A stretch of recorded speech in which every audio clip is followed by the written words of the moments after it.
તો hello good morning guys. આજે સવારમાં મેં આટલા બ્યુટીફુલ નાના નાના ફ્લાવર્સ જોઈ. પછી હું આવી ગઈ ઘરમાં આવીને આજે તો ચાય પીવાની ઈચ્છા હતી તો ચાય બનાવી લીધી. પછી કરવા બેઠી હું નાસ્તો કરીને હું ફટાફટ દીદીના રૂમ પર જવા નીકળી. ત્યાં તો મેં ઘરની જ ચપ્પલ પહેરી ગયેલી હતી તો પાછી બદલવા આવી અને બીજી ચપ્પલ પહેરીને પછી હવે નીકળી ગયા દીદી સાથે ઘરે જવા માટે. સવારમાં મેં નાહીને પાવડર નહીં લગાવીને આવી હતી તો મારા પર મફતનો પાવડર આવે છે. તે પાવડર લગાવીને હું આવી ગઈ દીદીના રૂમ પર. ત્યાં આવીને મસ્ત આરામથી બેસી રહેલી હતી. ત્યાં મને મારા ચીપકું બાલ દેખાઈ ગયા કેમ કે આજે મેં કોપરે લગાવ્યું છે ગાઈસ. પછી મેં મારા માટે શોધતી હતી એક સાડી, પણ મેં વિચારું તે મળતી જ નહીં હતી. સાચું એક સાડી શોધતા મને કલાક થઈ ગયો. મેં શોધતી થાકી ગઈ એક પરફેક્ટ સાડી. જે સાડી ગમે તેમાં બ્લાઉઝ નહીં ગમે, બ્લાઉઝ ગમે તેમાં સાડી નહીં ગમે, ને જે સાડી ગમે તેમાં કલર નહીં હોય. ગાઈસ આવું કેમ થાય અમારી સાથે? સાડી તો મને સરખી મળી નહીં. મેં કંટાળીને ફોન જ મૂકી દીધો. પછી દીદી સાથે અમે નીકળી ગયા જમવાનું લેવા આવવા માટે. ત્યાંથી આવીને પછી મેં તો બરાબર નહીં થાકી ગયેલી હતી એટલે મસ્ત આરામથી પંખા નીચે બેસી ગઈ. પછી 3 વાગ્યા એટલે અમે દીદી સાથે નીકળી ગયા ઘરે જવા માટે. ઘરે જતાં રસ્તામાંથી મારે મમરા એવું લેવું હતું તો દુકાન પર ગઈ. ત્યાંથી મમરા અને ઠંડુ લઈને હું આવી ગઈ ઘરે. ઘરે આવીને મસ્ત ઠંડુ પી લીધું.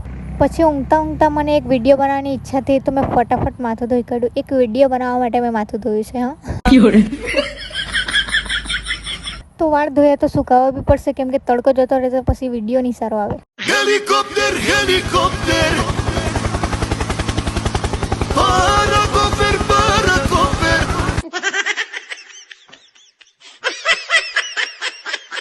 ચાલો જલ્દી રેડી થઈ જાય ને તો પછી સનલાઇટ જતી રહેશે તો વિડીયો જ નહીં બનશે. તો હું આવી ગઈ હતી વિડીયોનું પહેલું પાર્ટ શૂટ કરવા માટે. એક જ વારમાં બની જશે એટલે શાંતિથી રાહ જોતી હતી સોંગની. સોંગ આવ્યું એટલે તો મારે છે ને બાલ ખોલીને ચીપિયો કાઢીને વાળ ખુલ્લા કરવાના હતા એવું, પણ ચીપિયો નહીં નીકળ્યું.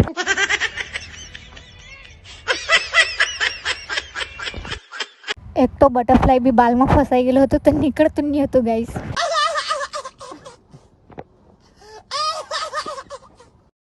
પછી મેં બીજી વાર ટ્રાય કર્યું. મેં કહ્યું કે આ વખતે તો થઈ જ જશે, પણ શું થયું તે તમે જ જોઈ લેવું.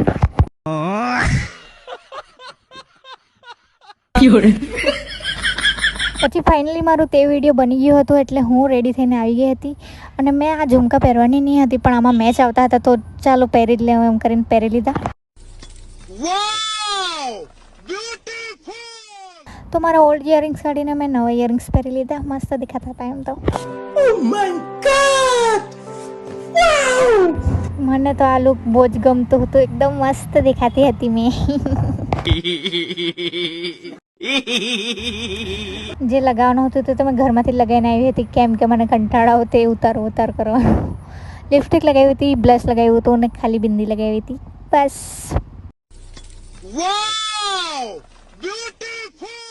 તો ખુદનું થોડું નિહારીને મેં ગઈ વિડીયો બનાવવા માટે. એ વિડીયોમાં બી મેં એટલા રીટેક લીધેલા છે ને ગાઈસ, પસીનો આવી ગયો. કેટલી ગરમી લાગી છે મને. પણ આપણો વિડીયો બની ગયો એટલે એડિટ કરવાનું બાકી છે હજુ તો મારે એડિટ કરવામાં ફાવા મારવા પડશે. પછી ગઈ હું ચેન્જ કરવા માટે. પછી મેં બનાવવા બેઠી સાંજનું જમવાનું. તુવેરનું શાક બનાવવાની હતી એટલે મેં ટામેટું છીણી કાઢ્યું છે. મને છે ને આખા ટામેટા કંટાળાવ એટલે મેં છીણી કાઢું ને તેમાંથી થોડુંક ટામેટું મારા માટે કાઢી મૂક્યું છે. કેમ કાઢી મૂક્યું તે તમને કહું છું. તેમાં પછી આદુ લસણની પેસ્ટ નાખી અને લીંબુ નાખી દીધું. પછી તે બધું મસ્ત મિક્સ કરી નાખીને છે ને એમાં નાખી દીધા મમરા નાખીને મસ્ત મિક્સ કરીને ખૂબ મસ્ત એટલું ટેસ્ટી લાગતું હતું ને મેં તો બધું ખાઈ ગઈ 5 મિનિટમાં જ. તો જમવાનું બનાવતા બી ભૂખ લાગી આવે ને એટલે આવું ધતિંગ કરવા પડે. તો મળીએ કાલે, બાય.